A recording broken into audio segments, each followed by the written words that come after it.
Mən deyərəm ki, İmam Zaman əleyhissalamın tanınması məhz anası xanım Fatimə Zəhranın Fatimiyyəsinin tanınması ilandır. Bilirsiniz, bir mübarizədir, bir ananın başladığı mübarizədir ki, qaynağında eşq, mərhəmət dayanır. Bugün bizim dinimizi bu şəkildə tanıtdırmağa çox ehtiyac var. Dinin zorakılıqda ittiham olunduğu bir zamanda, İslamın bir zoraki bir din kimi təqdim olunduğu bir zamanda Fatimiyyə böyük silahdır ki, dini, mübarizəni eşq müstəvisində təqdim eləyəsən. Fatimiyyədə bir atifə var, ana mərhəməti var, ana fəryadı var.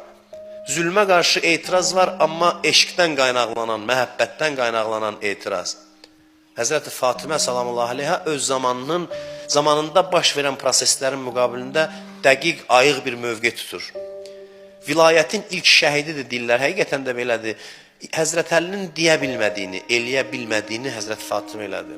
Və o müxaliflər ki var idi, Həzrət Əli əleyhissalamı istəyirlər məğlub eləsinlər, onlar hər şeyi hesablamışdılar, Fatimə Zəhranın meydana çıxacağını hesablamamışdılar. Biz orada onların hesablamaları səhv çıxdı. Onlar düşünmədi ki, Həzrət Fatimə bu qədər fəal meydana çıxar ki, Həzrət Əli qalar pərdə arxasında.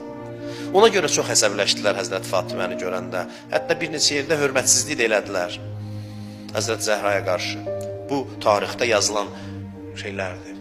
Həzrət Fatimə eşq müstəvisində, məhəbbət müstəvisində dəyər savaşı aparırdı.